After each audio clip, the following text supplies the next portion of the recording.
राधा स्वामी जी, किसी ने बाबा जी से क्वेश्चन किया कि गुरु क्या है, हम गुरु किसे कहेंगे। तो बाबा जी ने बड़े ही स्पष्ट रूप में उसका आंसर दिया। उन्होंने कहा गुरु वह है जो हमें कुछ सिखाता है। जैसे कि पुराने समय में जब टीचर बच्चों को कुछ सिखाता था तो उसे गुरु का दर्जा दिया गया और जो बच्चे थे वो उसके शिष्य थे। गुरु देह नहीं है, गुरु शब्द है और शब्द को समझाने के लिए एक शरीर ही दूसरे शरीर को समझा सकता है। इसलिए वो मालिक खुद देह रूपी शरीर के जरिए हमें वो समझाने की कोशिश करते हैं कि हमें जो नाम की बख्शिश होती है, जो नामदान दिया जाता है, जो समझाया जाता है, वो उनकी बातों को मानकर हमें नित्य नेम जरूर करना चाहिए। आज की साखी स्वामी जी महाराज की सावन जी के टाइम की है। सावन जी महाराज जी के शिष्य थे ठाकुर जी, जिन्होंने बाबा जी से नाम लिया था। नाम तो उन्होंने ले लिया था, लेकिन वो नाम जपते नहीं थे और अपनी घर गृहस्थी में रहना, काम काज में पड़े रहना, दुनिया से बहुत लगाव था, मृत्यु से बहुत डरते थे। वो अक्सर ही सावन जी महाराज को कहते थे, बाबा जी मुझे ये जिंदगी बहुत अच्छी लगती है, यहाँ की जो रंग तमाशे हैं वो मुझे बहुत अच्छे लगते हैं, मैं ना इस दुनिया से जल्दी जाना नहीं चाहता हूँ। तो सावन जी महाराज बाबा जी अक्सर ही उनकी इन बातों पर मुस्कुरा देते थे। एक दिन सावन सिंह महाराज बाबा जी ने जो उनके शिष्य ठाकुर जी थे उनसे बोला कि भाई नाम जप लिया कर, तेरा समय आने वाला है। इस पर उन्होंने बाबा जी से कहा, बाबा जी आप तो अंतर्यामी हो, मुझे इस दुनिया से इतना लगाव है, मैं जाना नहीं चाहता हूँ। आप उस मालिक से अर्ज करो ना कि मेरी उम्र को बढ़ा दे, मैं अभी इस दुनिया में और रहना चाहता हूँ। तब उनसे सावन सिंह महाराज जी ने कहा कि भाई ये दुनिया तो आवाजाही का मेला है, यहाँ तो सबने आना है जाना है, यहाँ तो बड़े बड़े संत महात्मा नहीं रुके, तो हम क्या हैं, आप क्या हैं। टाइम तेरा आने वाला है, आज से पूरे 15 दिन बाद तुझे मृत्यु आ जाएगी। वो बहुत दुखी हुआ। तो इस पर सावन सिंह महाराज बाबा जी ने उनसे कहा कि भाई अब तू 15 दिन नाम जप, सुबह शाम उस मालिक को याद कर, वो तेरी संभाल कर लेंगे। तो उन्होंने कहा, बाबा जी नाम कैसे जपूं, मुझे तो जो आपने नाम दिया था वो तो मैं भूल ही गया, मैंने कभी जपा ही नहीं, तो मुझे वो नाम कैसे याद रहेगा। तो बाबा जी ने उनसे कहा कि ठाकुर साहब आपको अवस्था तो याद है ना कि किस अवस्था में बैठना है, आप उस अवस्था में तो बैठने की कोशिश करिए, वो मालिक खुद आपकी संभाल करेगा। अब जो ठाकुर जी थे वो अपनी अवस्था में बैठ जाते हैं। तो बाबा सावन सिंह जी महाराज अपने गुरु को, मुर्शिद को याद करके, अपना ध्यान करके जो अपने हाथ का अंगूठा है वो उनके मस्तिष्क पर रखते हैं, जिससे उनका जो ध्यान है एकदम से जोत मिलती है और उनका सीधा उनको प्रकाश हो जाता है। प्रकाश होने से उनकी लिव उस मालिक से जुड़ जाती है। जब मालिक से जुड़ जाती है तो उनको जो यहाँ के इस दुनिया के रंग तमाशे थे वो सब फीके लगने लगे।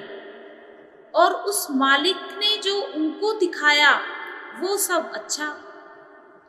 जब वो नाम जप कर उठते हैं तो बाबा जी उनसे सवाल करते हैं कि हाँ ठाकुर साहब, अब आप बताओ कि ये दुनिया अच्छी है या वो दुनिया अच्छी है। तो इसमें वो कहते हैं कि मैं तो इतने सालों से, इतने टाइम से कौन से भ्रम में था, मैं तो इसी उस अवस्था को ही समझे बैठा था कि इसमें जो मजा है वो किसी चीज में मजा ही नहीं है। लेकिन आज जिस चीज के मैं दर्शन करके आया हूँ, जो मैंने रूहानी मंडलों में देखा, जो मैंने वहाँ के माहौल को देखा, जो चीजें मैंने कभी सोची नहीं वो सब मुझे वहाँ मिली, उन चीजों को देखकर तो मालिक मेरा नीचे आने का मन ही नहीं कर रहा है। ये दुनिया तो बिल्कुल फीकी है उसके सामने। तो तब सावन जी महाराज बाबा जी उनसे कहते हैं, अब तू 15 दिन लगातार दिन रात मेहनत कर और उस मालिक को याद कर, वो तुझे जरूर संभालेंगे।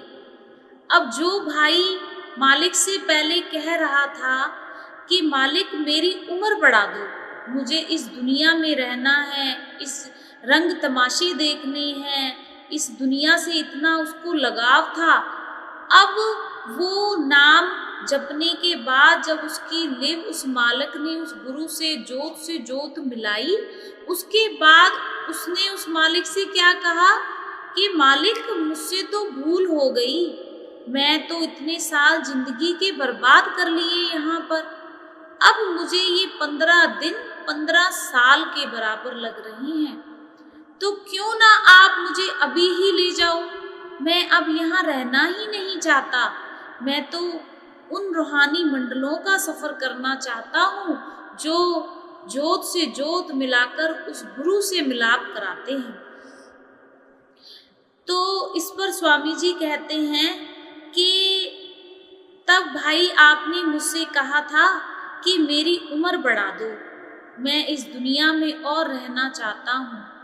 जवान उम्र में मेरे बेटे ने इस दुनिया से चोला छोड़ दिया, तब भी मैंने उस मालिक से शिकायत नहीं की कि मालिक मेरे जवान पुत्र को आप इस दुनिया से क्यों ले गए, क्योंकि ये तो आवागमन है, ये तो आने जाने का मेला है, इस दुनिया में कोई भी ना अमर हुआ है ना ही हो सकता है।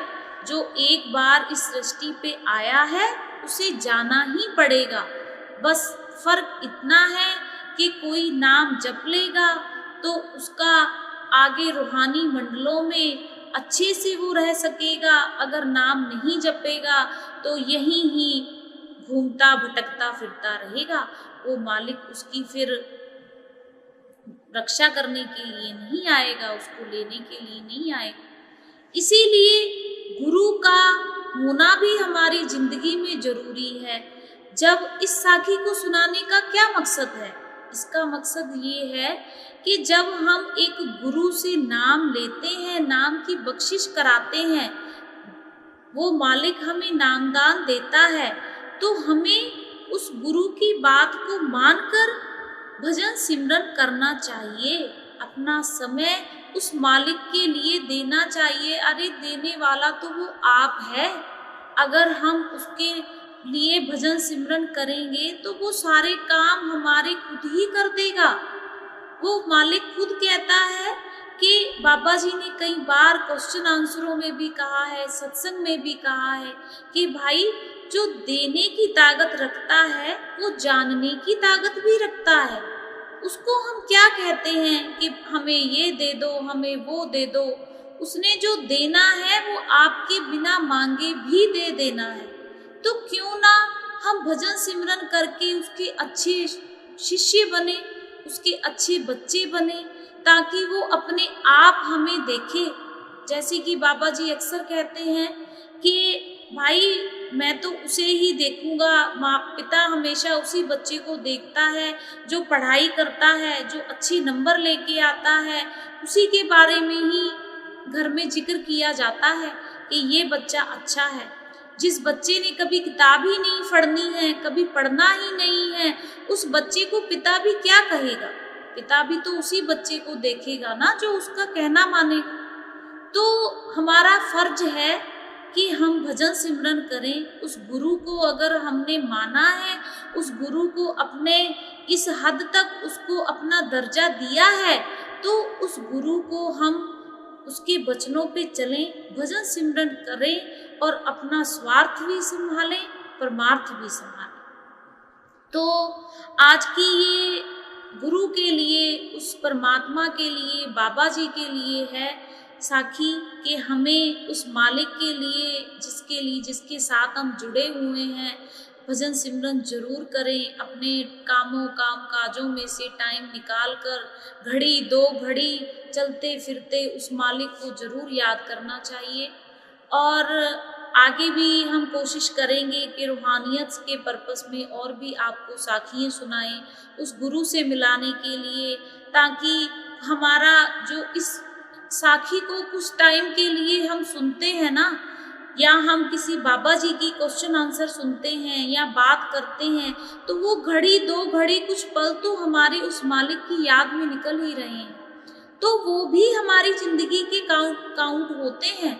अगर हम किसी सत्संग घर में जाते हैं, हम 30 से 45 मिनट तक लगातार सत्संग सुनते हैं, माना कि उस 45 मिनट में हमारा प्रॉपर ध्यान उस सत्संग में नहीं लगता है, लेकिन हम दुनिया के काम काजों से, चुगलियों से, बातों से, कर्म कांडों से तो बच जाते हैं ना। वो 45 मिनट हमें ये तो कुछ गलत तो नहीं करने देते, हम वहाँ पर चुप करके बैठे रहते हैं, अपना ध्यान उस मालिक की तरफ करते हैं। तो अगर आपको ये साखी अच्छी लगे तो कमेंट में राधा स्वामी जरूर लिखिएगा जी।